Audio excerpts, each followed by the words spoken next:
Yes, you heard me. An ice storm in Iowa. It'll be ironic. And what sweet juxtaposition with that little heat wave the boys in R&D stirred up in Hawaii. Also, let's get things rolling on our remake of From Justin to Kelly. No, keep it with Justin Guarini and Kelly Clarkson. Right. Well, what else have they got to do? Just get on it and make it happen. Oh, hello there. I didn't hear you come in. I was just raising a little hell on Earth. Just pretend you didn't hear any of that. Tonight's guest is really taking a stab at writing. He likes to keep his readers on edge. So let's see how sharp he really is as we welcome our infernal host, Damascus Mincemeyer, and get on with the damn show.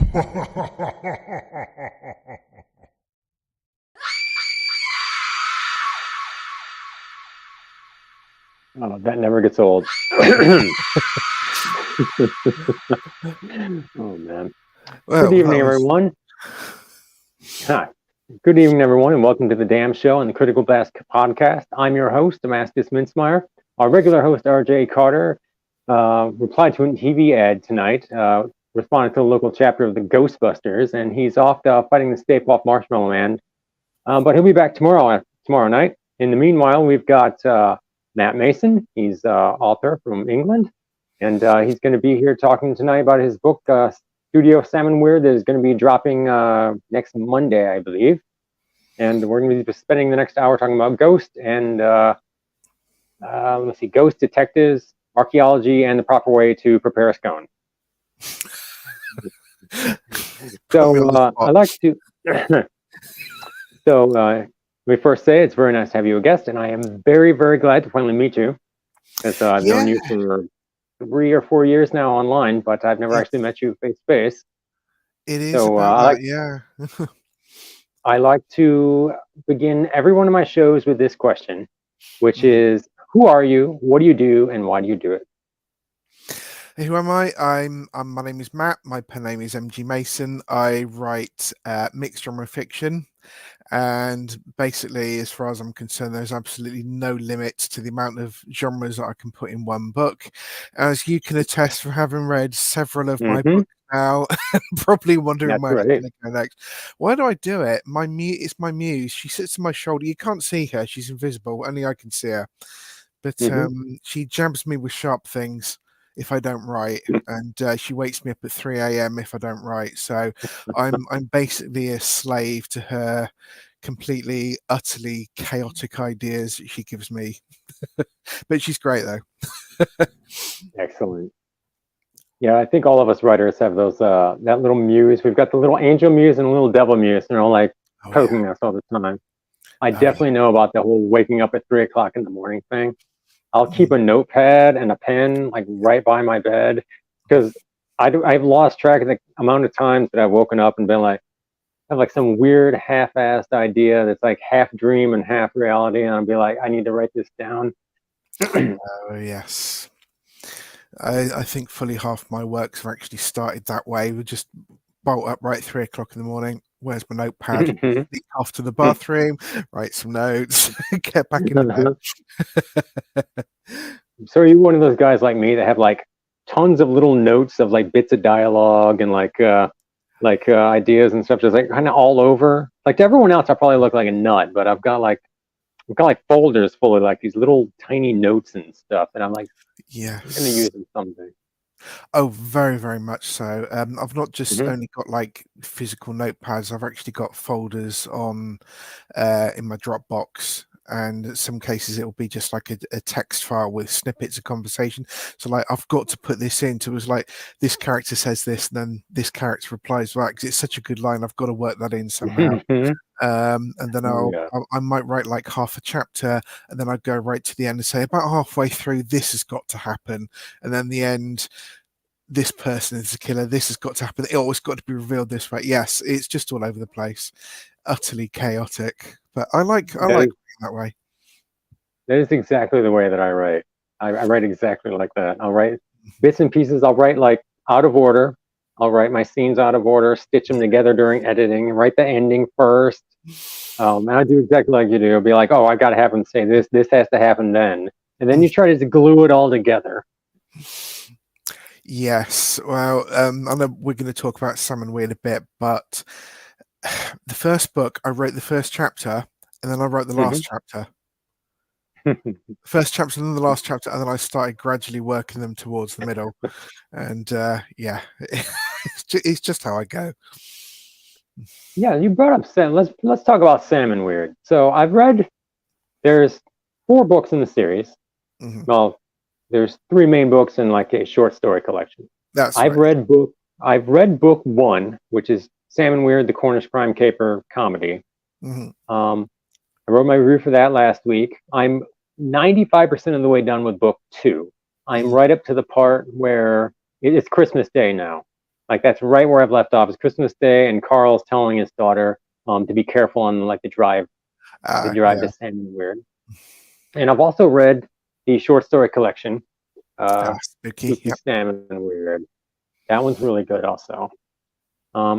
So tell us the premise for Sam & Weird, and take us through each book so the audience can understand like what it is, because I love the concept. I love the idea, and I love the characters.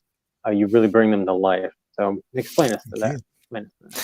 Well, the first book is simply that there's a really big tradition of what we call cozy crime here in the UK. One of the biggest shows on television at the moment is Death in Paradise. It's like one of those things you either love it or you hate it. And if you hate it, you don't hate it. You actually love it. You just don't like admitting to it.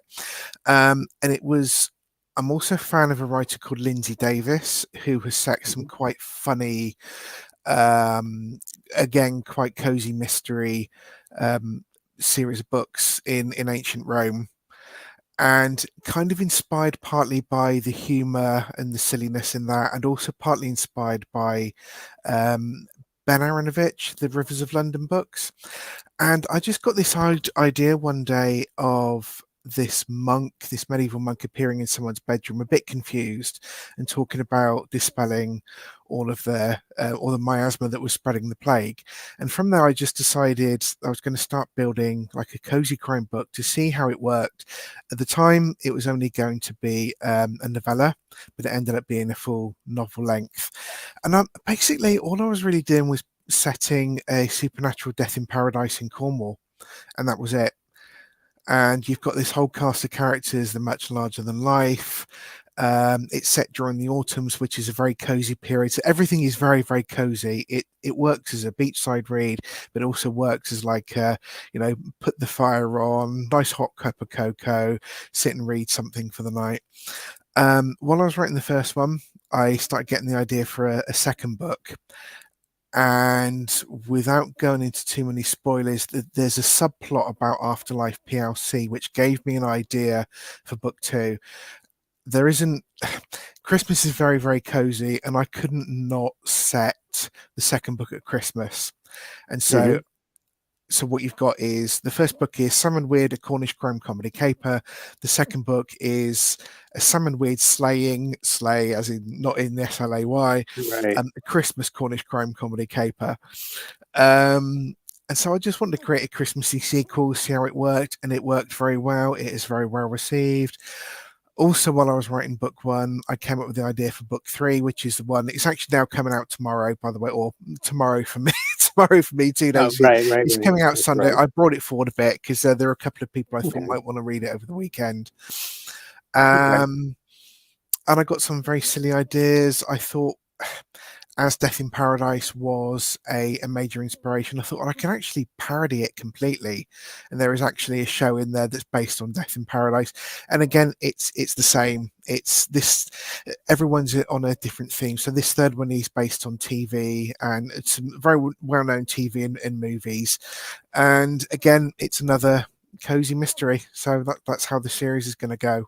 So if you like stuff that's a little bit silly, if you like crime that'll make you laugh, you'll love it.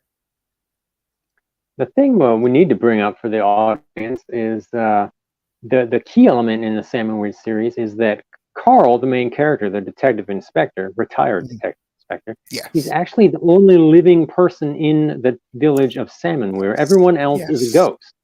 Yes, where did that idea come from? Because I love that. It was. I first came up with the idea. The very pivotal scene, the very first scene that I had in my head, you'll know it because you've read it quite recently, is Joan in the bedroom, the scene that I've already discussed. Joan in the bedroom being a bit confused. And I thought, well, what are these like? Are they back from the dead or are they ghosts? And I thought ghosts would make it more interesting as a murder mystery. One of the taglines is, how can you actually murder somebody who's been dead for several hundred years? And so I just decided to go with that one. I thought it would just give a bit more of an interesting supernatural dynamic to it, rather than just returning people as flesh and blood. It would also keep the outside world outside, because if they were just people that come back to life, that might create all kinds of complications for people who are alive again, finding work and that sort of thing. But if it's a ghost village, people are going to be scared. They're not going to want to go. So it was just, the ghost was just a way of cutting it off from the outside world, really. And also the funny subplots of the media coming up with all sorts of ridiculous headlines about what is actually going on in the village. That's what I loved about it, was it was very self-contained. Like you get a few glimpses when Carl goes outside the village for something to do some research, go to the library or whatnot, and then you get this sense of, because everyone knows, everyone in England knows that Salmonweir is filled with ghosts. Like, you don't actually realize that when you're in the town, and when you're reading the book, you might not realize that, but it's like a public thing. It's not like some secret, but the general public knows, and like the tabloids and all the press and everybody knows that Salmonweir is a ghost village now.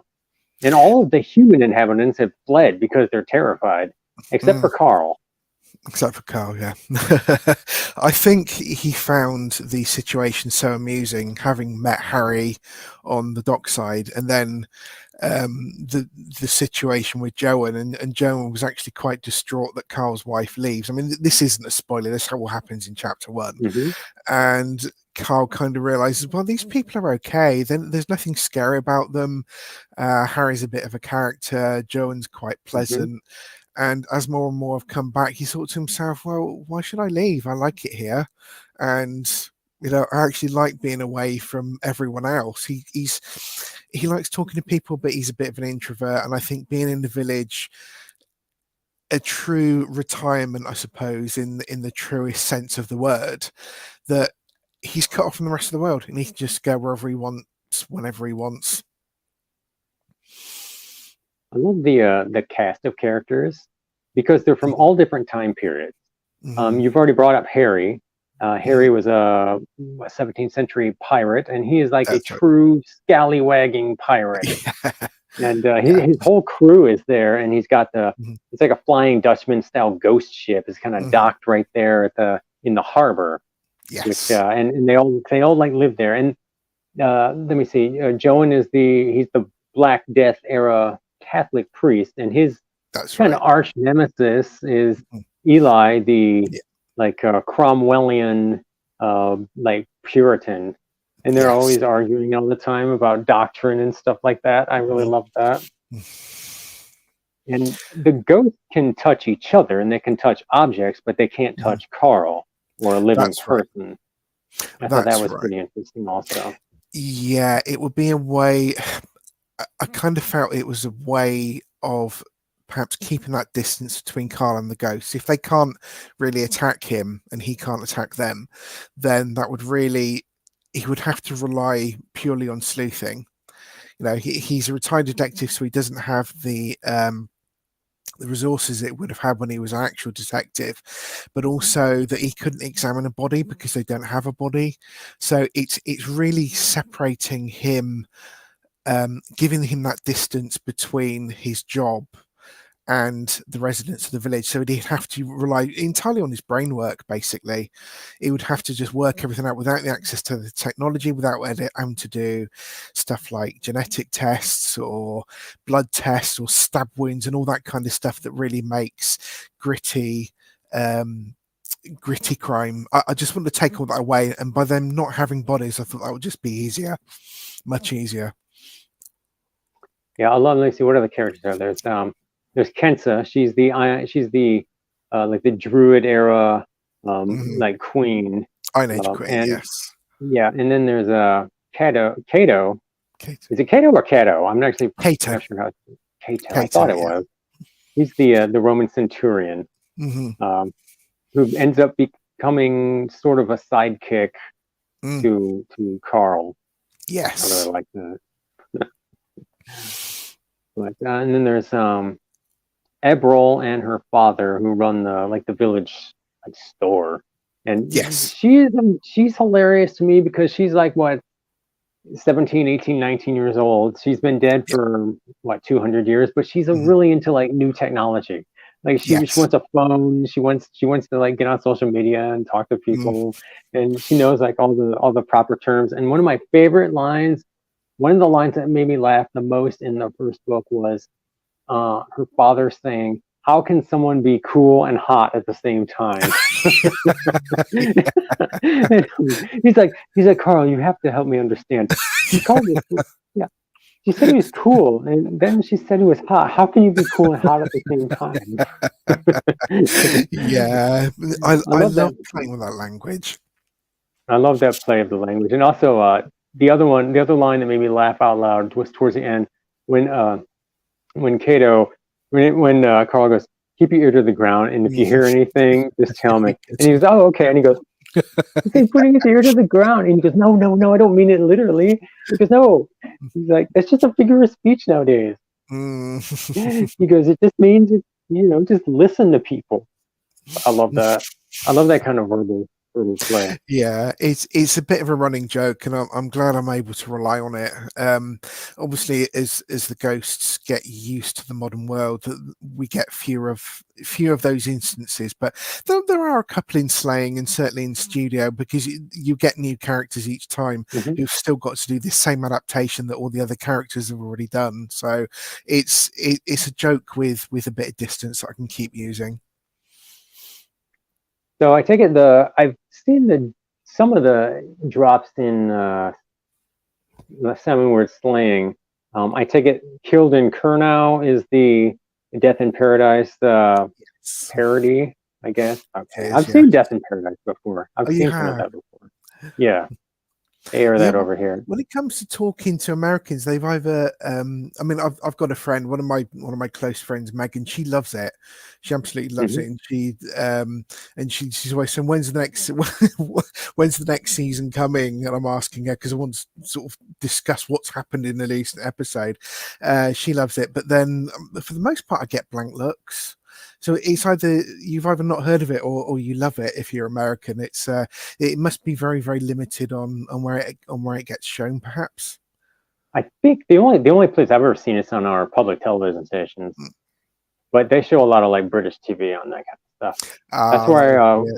That's where I first watched Red Dwarf. Way back in like late '90s, early 2000s. They would air it all the time. I love that show. Red Dwarf. Yes. So okay, let's see.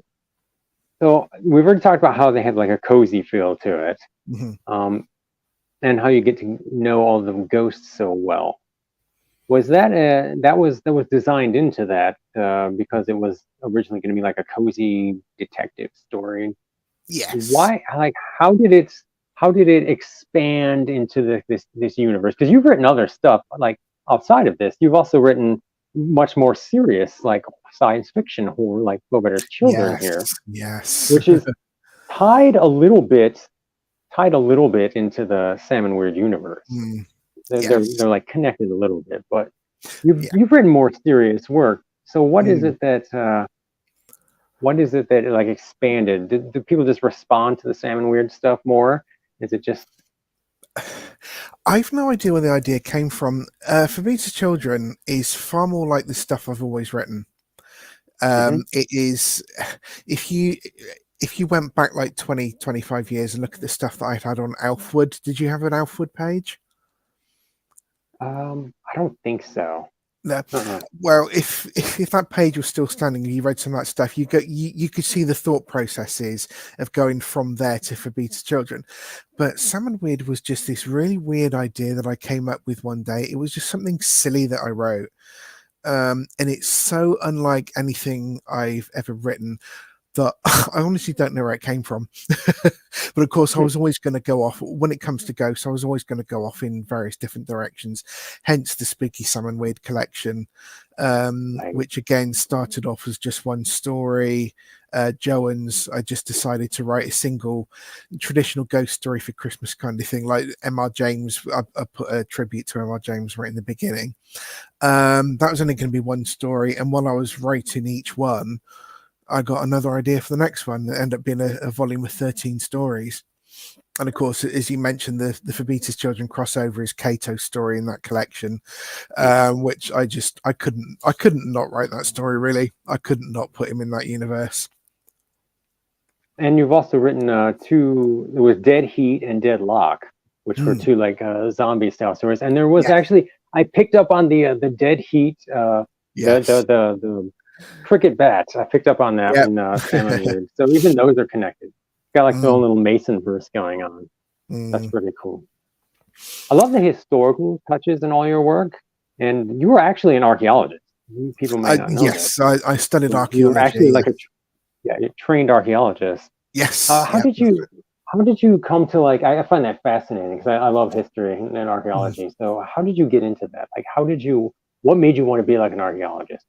I think I always wanted to be an archaeologist when I was a kid. Over here, you either want to be an astronaut or an archaeologist. It's just one of those things. But realizing how difficult it was to get into that line of work and how low paid it was, I never went to university at 18 like most people do here. If I had, I know I'd have taken the wrong degree, done the wrong subject, come out miserable, maybe in a job that I didn't like. And it took me until my late 20s to decide, well, actually, I really like history. I like reading books about history. I'll take an A-level, see if I enjoy it, and then think about going for a degree. And I did. It seemed to be a very quick process of deciding to do an archaeology degree. Decided soon after finishing my master's that excavation wasn't really for me anyway.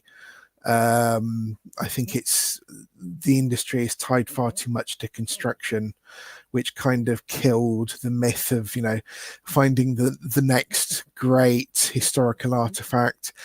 I tried to get into GIS, digital mapping. That didn't quite work out, and I decided that I quite like writing about history. I quite like writing about archaeology. And when I became a freelance writer just 2 to 3 years after finishing my degree, it was one of the things that presented itself, and ended up writing about fiction. So I can't be an archaeologist, far too far out of the industry, but writing about it is the next best thing. I remember way back when I met you on Twitter, you had mentioned that you, correct me if I'm saying it wrong, you'd actually opened up a tomb once that was 2,000 years old, something like that, somewhere. I can't remember the tomb. I've been working on the digs that I'd worked on were down in Southampton. That was digging up the old Saxon town, and I found a body. Maybe that was it. Maybe I found like two femurs. Maybe that was it. Or it was either maybe talking about going to Russia and digging up mammoth bones from 23,000 years ago. That was a training dig way back in 2005. So it might have been one of those two things. But no, I've never opened a tomb. Maybe it's one of those two things. It was probably one. I think it was the Saxon one is what I'm thinking of, because I remember thinking myself, I was like, what would that feel like? How cool is that? So I mean, like, what does that feel like to have that like connection to something that old, like mammoth bones? Tell us about that. Like, what was that experience like? It's quite humbling. It's really humbling to uncover something and see this, this long dead creature, and you just think, I've been here merely a blip. At the time I was in my early 30s, and you've been you've been dead like 100 times longer than I've actually been on this planet. And it can't, it's really humbling just to dig up a tusk and to see carvings from humans who've been dead for, 30,000 years or so. I can't quite explain, but humbling is probably the best word. But the feeling of doing something important, I think it's something that a lot of archaeologists go in to do. And when you have an experience like that, there's nothing like it in the world. I mean, you get used to it. The more you do it, you get used to it. But I think that very first time digging up something like that, it's just, it's life changing, but in a small way. It kind of makes you realize just how small and insignificant we are. And yet how we're all tied together in a certain way too. Yeah. But that it's definitely gives you a more different perspective than like someone flipping burgers somewhere, I guess. But I always love the history in your work. In Spooky Salmon Weird, you really get that a lot. Those stories are more serious than the mainline Salmon Weird stories. But I really loved how well researched they were, and each story was like its own well-defined time period. You had Ken's story that was set in like Druidic times, then you had Cato's story all the way up through, and you had like I remember Wilhelmina's story was like in Shakespearean England, and all the way up through to like World War II. But I loved how each one was like a polished jewel. They were like their own individual stories with their own individual histories, and I really enjoyed that because I really love history, and you did an excellent job on that. Thank you. Yeah, I'm really, really pleased with how they all turned out. There were some that gave me, moments when I tear my hair out, frustration because I had to keep going back. But ultimately, I loved writing them. It was such a challenge to write 13 stories in the space of probably a little over a year. I think it was just over a year. So that's like one a month and 5,000 words as well. So that was pretty much one of the reasons why Studio Salmon Weird was delayed. But yeah, it was. I think something like that was always going to happen, and I loved writing them. Absolutely love writing them. How many books do you see planned out all total in the Salmon Weird series? Is it just going to be like just an endless thing? Like every time you get like a quirky idea, you just be like, wait, I got another one. Well, how much time have we got? Well, the main series is going to go to 5 books. Main series will stop at 5 books. So I'm going to take a break to write some other stuff first before going on to book 4.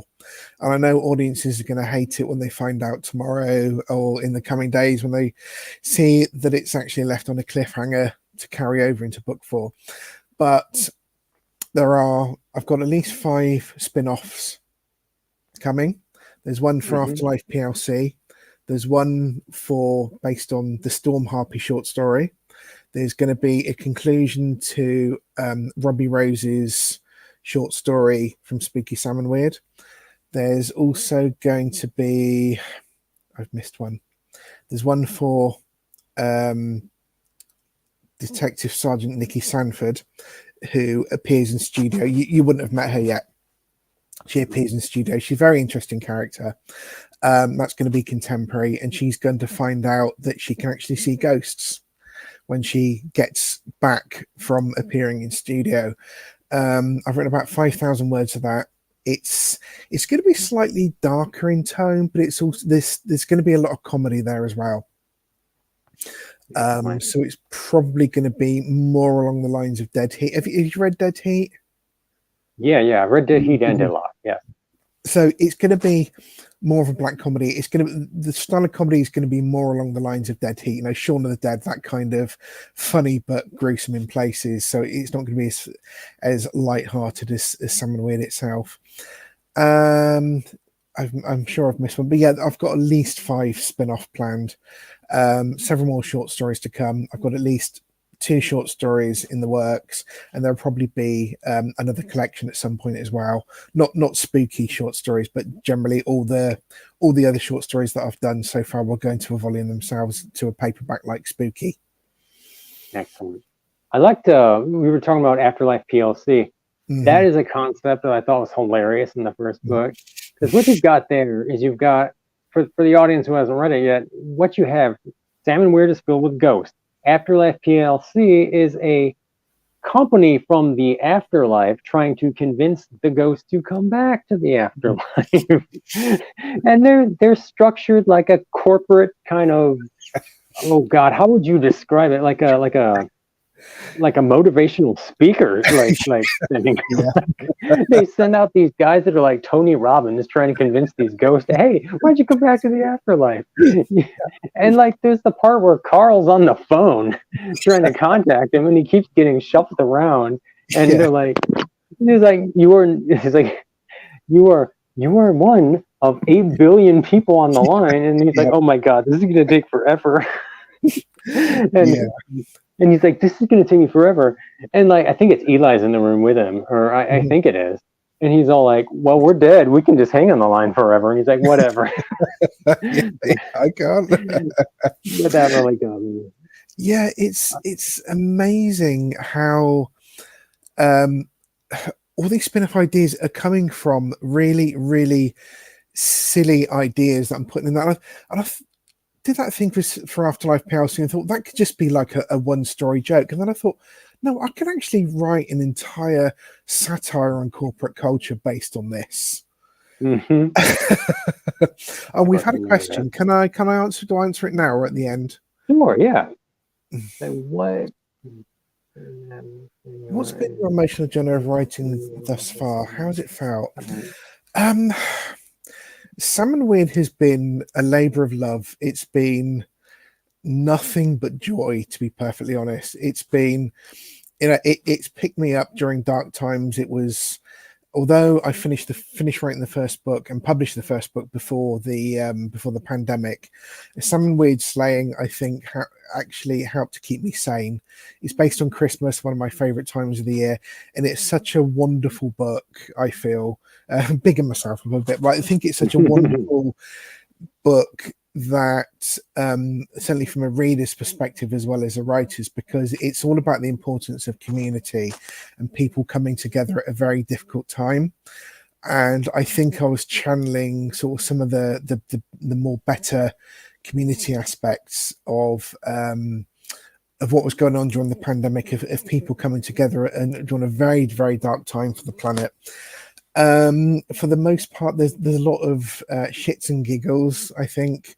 Mm-hmm. Studio Sam and Weird has been nothing more than just making jokes about some of my favorite shows and films.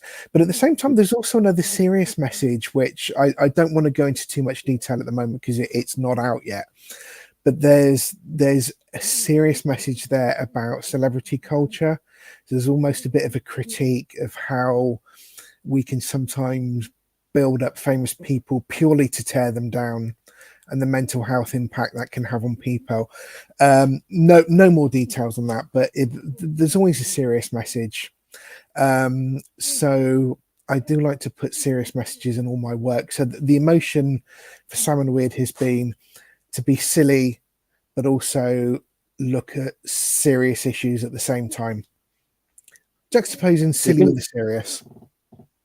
You can definitely tell you were having fun. Like I always think you can tell in a movie or a novel or a TV show or whenever the people involved are having fun with it, and that translates to the product itself, like the story itself.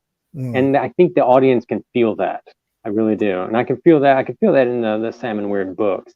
We were just having a blast with that, and it just translates into the story so well. And I really like that.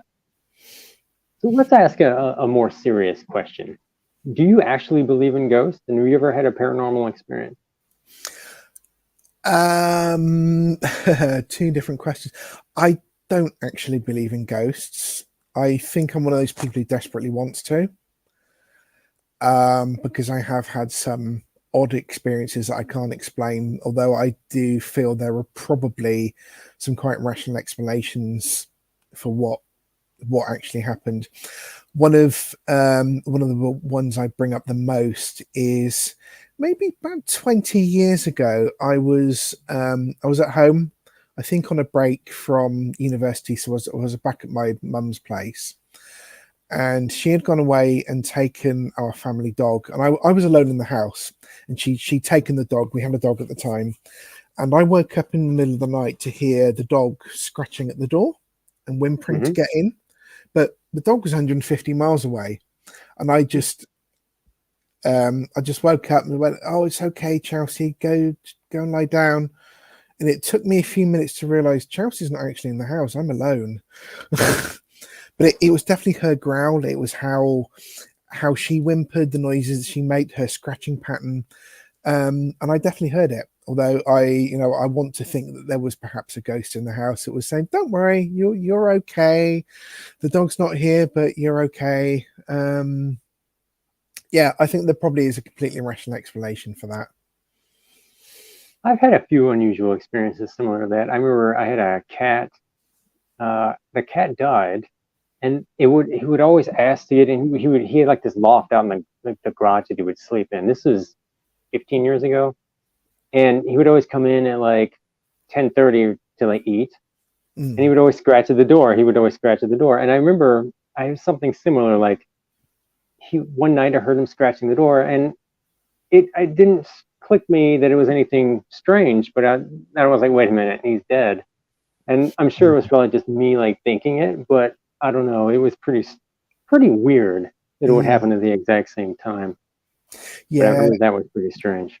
Few experiences like that. I heard somebody knocking on the door when I was in the shower one day. I was alone in the house again. I mean, it's all just like little things like that, really. Nothing too intense. Yeah, I wish I believed in ghosts, but I don't. They're fun to write about, though. It's fun to speculate. Yeah. It's definitely fun to like. It's food for thought. It makes you stop to think about that. It's the only subgenre of horror that actually scares me as well. Ghosts. It's funny. I don't believe in them, but it's the only subgenre that scares me. I mean, you've read The Crypt. Obviously, you've read all the spooky Sam. Yeah. There was some seriously creepy stuff in that. Yeah. The Crypt and the Storm Harpy was especially. That was a scary story. Well, the scene in The Crypt where Joan goes into the crypt and he sees the spectre and he's looking at her, and when I was actually writing that, I could feel like a shiver going down my spine as she sort of turns to look at him in that instant. I'm actually scaring myself as writing it. I just go, "Oh, I can't write this." I've done that once with a story. Only one time have I ever written something that scared me, and it was a scene where this lady was in the bathtub and she was splitting her wrist with a razor, and it wasn't that part. It was the part where I described the blood going down her elbow, like her arm onto the elbow into the tub. I don't know what it was about that, but I was like, okay, and I was like, hey, I'm doing it right. If I'm scaring myself, I'm gonna get other people. Yeah.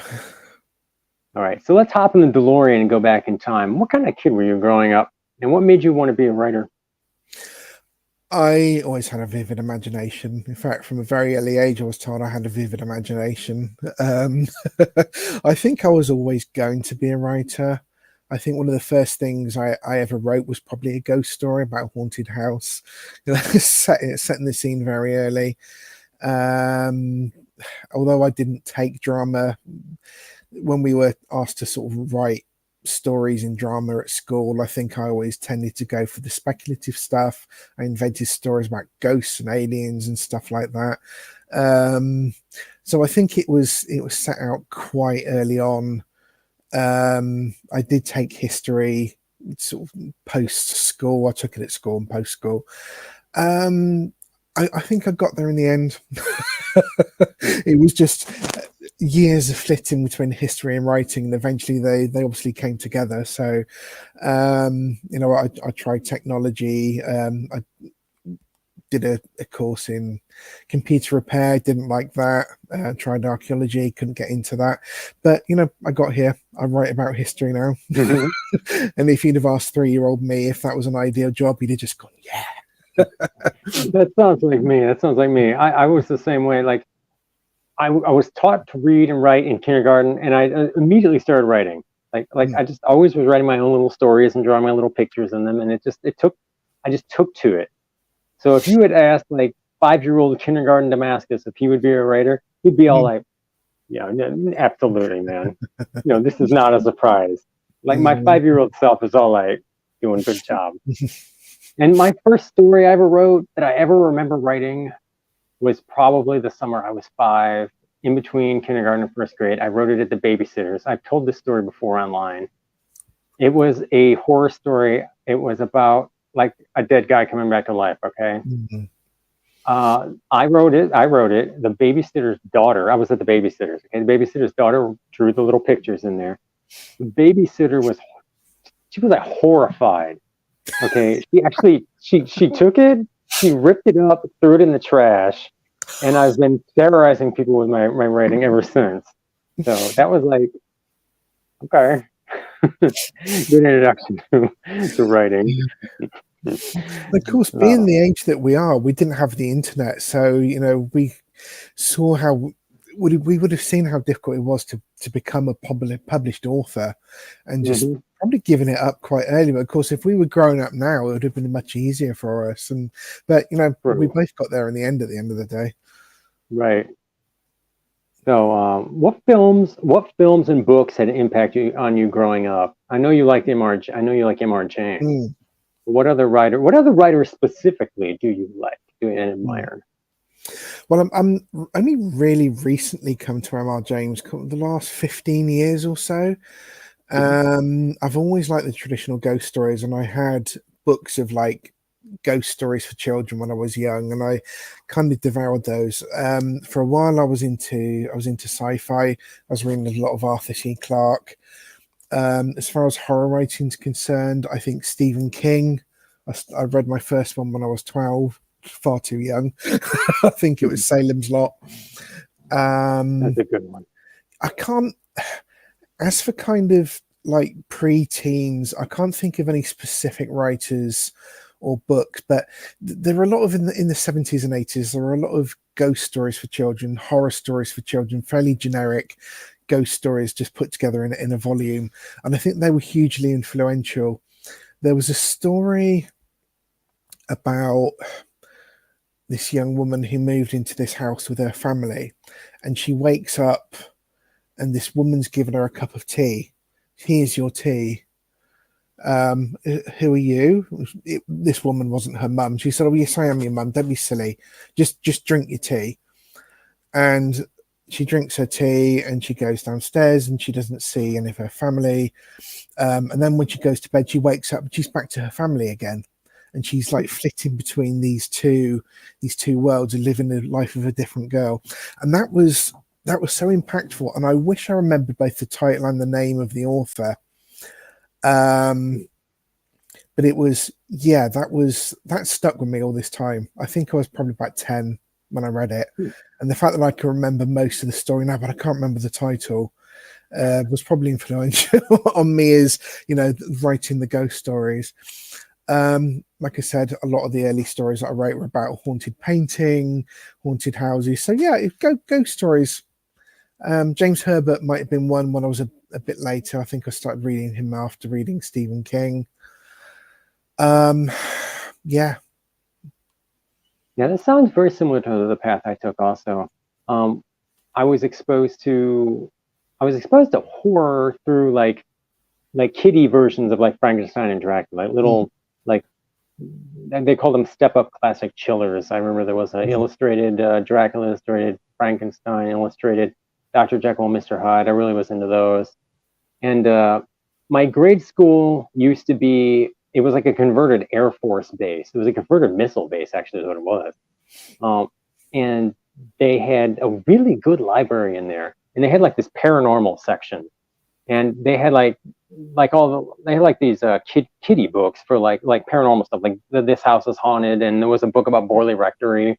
And I was reading that at like 7, 8, 9 years old. And that stuff scared the crap out of me. I really loved that. And the other thing that really influenced me, believe it or not, when I was a kid, did they show the old Unsolved Mysteries show with Robert Stack in England? Did they ever show that?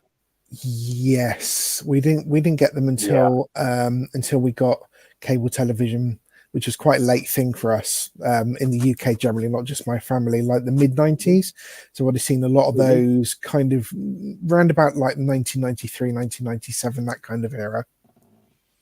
Yeah, that show was really influential on me, just in the fact that it was like, some of it was allegedly real stuff. So it had that, like, it can happen to you feel to it, which scared me more than any like horror movie. Like, I saw horror movies really young too. Like, I remember seeing The Howling at like age 6, and I never was one of those kids that was scared of horror movies. I always was like, this stuff is cool. I wasn't really terrified of them. The stuff that scared me was like the stuff that was allegedly real, or stuff like, I remember Schindler's List scared the crap out of me when I saw it as a teenager. And oddly enough, Titanic scared the crap out of me. That's one of the other movies that scared the hell out of me. The third class passengers being locked in there and they're drowning, and they know they're drowning and they're still trying to escape. That scene, that's actually probably the scariest scene of any movie I've ever seen. Like, whenever I'm talking about movies that scare me, that one goes right up to the top.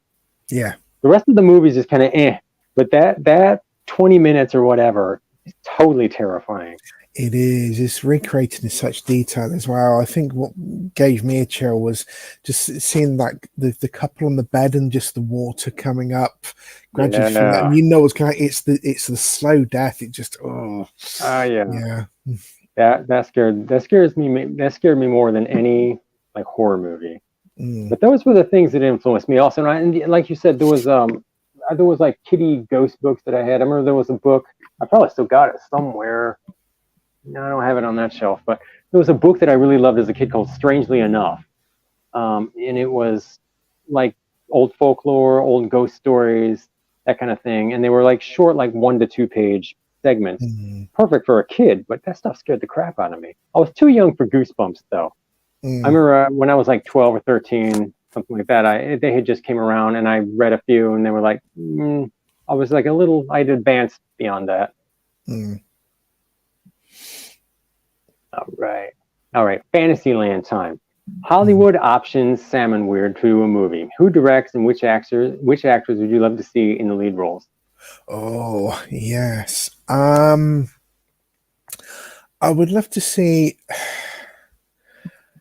Oh, that is a really good question. Right, let's deal with the actors first. I've always pictured Carl to be Ian Glenn.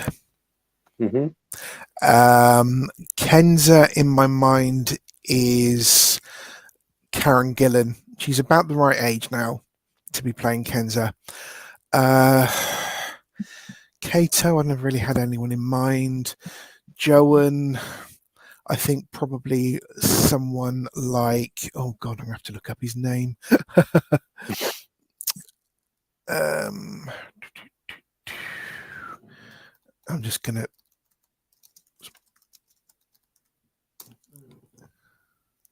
Kieran Hines, I always imagine playing Joan. Eli, maybe someone like Mackenzie Crook. Wilhelmina, I tend to think of her, although she's a lot younger than Miriam Margolyes. I think if you could find somebody who looks like her but around about half her age, that would be perfect. Harry, I imagine Matt Smith, the former Doctor. Give him a big ginger beard like he had in The Crown, and I think he'd be perfect as Harry. And I think can actually see that. Yeah, I can see that. There's a new character appearing in Studio. Oh no, you know him from Spooky, El Beige. He makes his full debut in Studio Salmon Weird. I imagine someone quite big, brash, and loud, like God, I've forgotten his name. Brian Blessed. Brian Blessed is El Beige. Yes, I can very much imagine that. Dora Wilson, who appears in book 1, I kind of imagine her looking like someone like. Oh, that's a really good question. Probably someone like Kate Beckinsale, but blonde Kate Beckinsale. Yeah, I can kind of see that. And those are the main ones, really. I haven't really cast all of them in my head. As for a director, I think, God, that is a really interesting question. No, I cannot think of a director that I would I would love. Maybe I don't know. Robert Zemeckis might make a good job of it, because the humor, like the humor and the action is there. He did a really good job with The Frighteners. Yes. Book 2, Sound Weird Slang kind of reminds me of that. Yeah. Like it's got that same sort of Frighteners vibe to it. I like that. Yeah, I'm remaining tight-lipped on that until you finished it. But yeah, that would be. Yeah, I think Robert Zemeckis. Oh, excellent. Okay, related question. A biopic is made about the life of Matt Mason. What's the name of the movie and who plays you? The name of the movie would be the Chaotic Author. It's what I call my podcast, so it's probably an easy one. I started a podcast recently on Buy Me a Coffee. So the Chaotic Author, or what was going on in his head, maybe might be a good biopic. Who would play me? Several people have told me that I look like David Mitchell. Mitchell and Webb, David Mitchell. Yeah, I think David Mitchell will probably play me, and the book will probably be called "What Was Going On in His Head." Oh, that's cool. All right.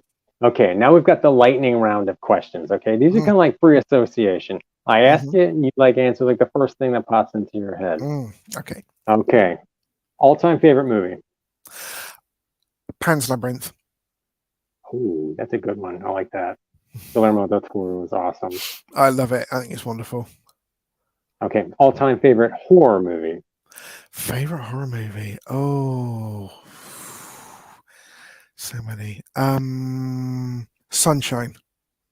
Ooh, that's a good one. Okay. Favorite guilty pleasure movie? The one that's not that good, but that you love anyway. Yeah.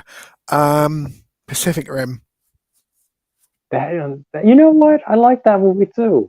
Yeah, there's nothing clever about it. It's just one of those really silly films. Put it on the background. It's fun. It's daft. I think my favorite guilty pleasure movie, Independence Day always comes to mind because it's like the dumbest movie ever, but it's so much fun. But that movie's that's not a good movie though, but it's so much fun. Van Helsing, that's another one. Van Helsing is another one. There was one I was thinking of the other day. Oh God. I can't think of it now. But I was thinking there was Independence Day, and there was another one from that era that I loved. That's a terrible movie. I can't think of it at the moment though. But Independence Day would probably be mine. It's just such a bad movie, but I love it. Okay.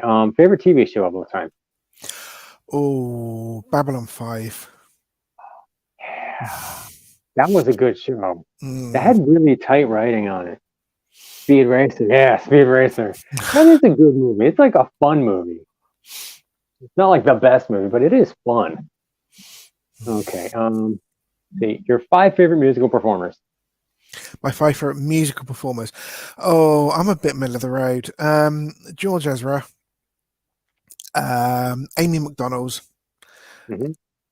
Freddie Mercury. Yeah. Cool, great. Bon Jovi, the whole band. And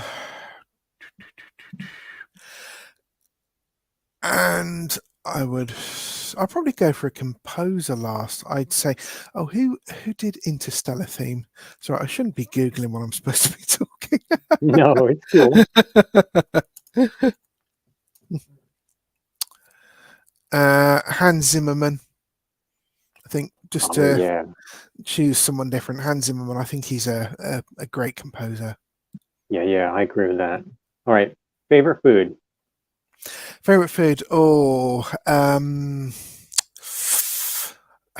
Recently I've been leaning towards Greek food.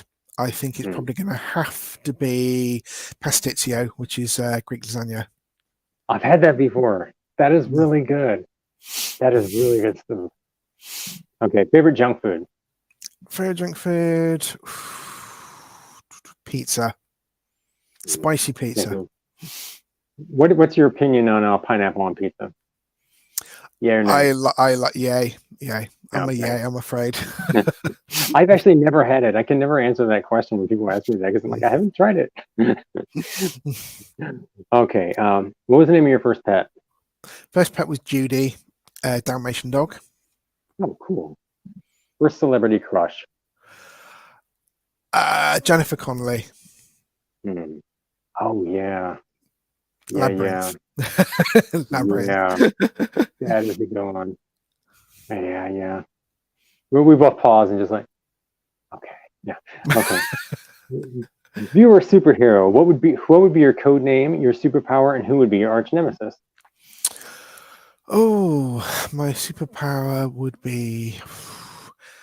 God, this is a tough one, especially for 5 to 2 in the morning. I would probably be. My superpower would be teleporting. I think so. I'd teleport around the world. Carbon Zero Man, I think, because I take everyone everywhere by just teleporting completely. And probably my nemesis would be Big Oil Man. Oh yeah, I can see now. You could bill yourself as like the ultimate Uber driver. You just feel like, hey guys, guess what?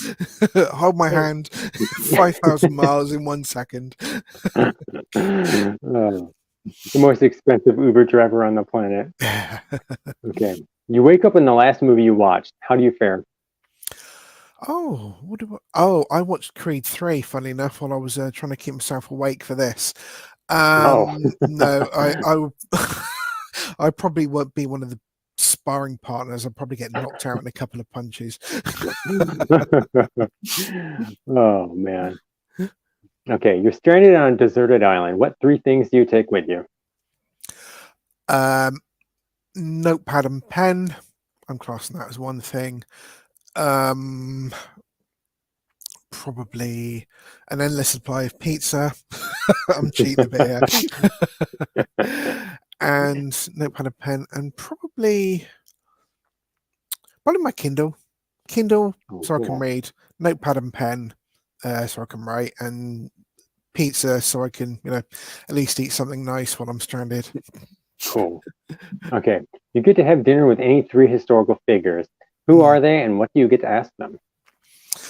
I would have to include M.R. James because he's been a big inspiration to the Spooky Salmon Weird. I would ask him for more inspiration. Have you got any ideas you never actually wrote? Because I would happily write them for you and co-credit you as an author. I would also invite Henry VII, and I'd ask him what he really thought of his son, Henry VIII, honestly. No consequences. I think Henry VIII probably gets a bit too much love, and Henry VII doesn't get quite enough. And the last one would probably be Queen Ethelflaed. She was the daughter of Alfred the Great. I've got a bit of a nerd crush on her, if I'm perfectly honest. I think she achieved so much, she doesn't get enough credit. And I would ask her, I would write a biography for her. So tell me everything that happened in your life. I'll write you a biography for you. She doesn't get anywhere near enough credit. Her father gets quite a lot of credit. She doesn't get enough, but we have England because of her. So I can quite get on my soapbox about the country not knowing enough about Ethelflaed, the Queen. All right. Terminator 1 or Terminator 2? 2. Okay. Favorite vacation spot? I think I might know this one. Greece. I've been to Rhodes 5 times, but I think I left Santorini more when we went in May. It's only my second time there. It's such a stunning island. Even though there's not much to do there. I would say Santorini. Rhodes is my comfort place. Santorini is my favorite. Santorini looked beautiful in the pictures you were posting. I mean, that looks really is stunning. Fantastic place. Okay. Favorite memory from childhood? Favorite memory from childhood?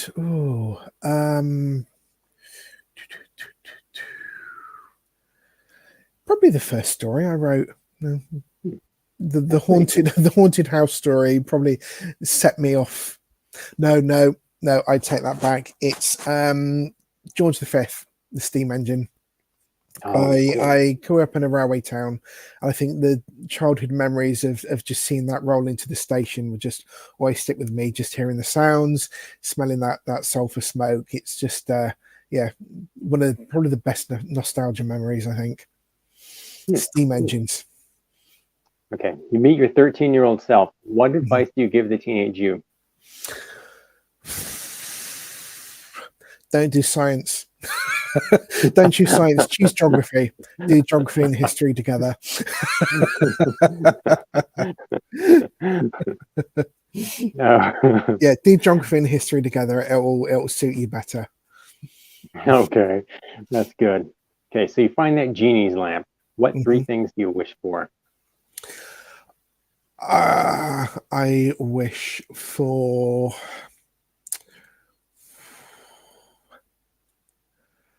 to be able to eat anything and never put on any weight. That's a good wish. I love that. I think everyone should wish for that. I wish to win.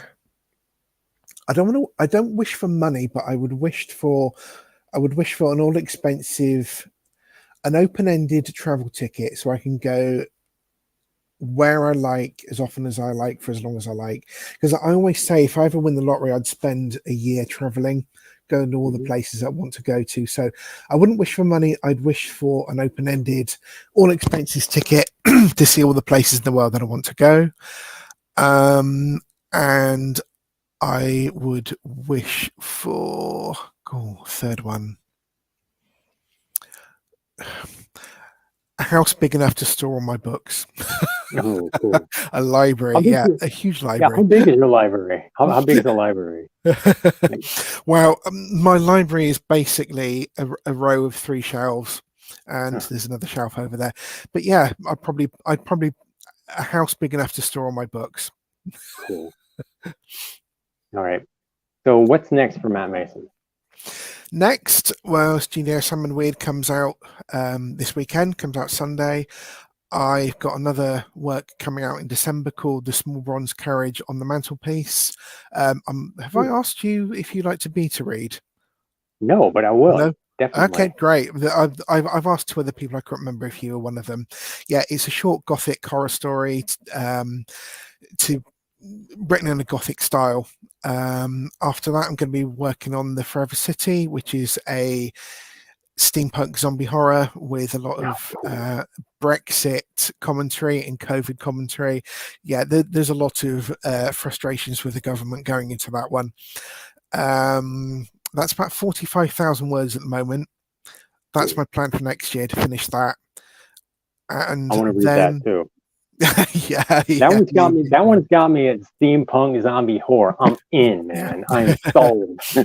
There's a bit of satire in that one as well. So it's almost the flip side of Sam and Weird. Sam and Weird is funny with some serious stuff. This is serious with plenty of comedy, but mostly serious. So I'll be working on that next year with a view to it coming out next year, and then hopefully the 4th Sam and Weird book will be out in 2025. Touch wood. Excellent. So any shout outs you want to give? I want to give a shout out to everybody who beta read. That's Mariam, to Chloe, who's my super fan down in New Zealand. She's actually from Cornwall. We got connected on Twitter a couple of years ago. She's beta read Studio, and she's bought all 3 books and loved them. She gave her an immense amount of comfort, which really is fuel. It's lovely to hear, but it's also fuel for me to keep on going.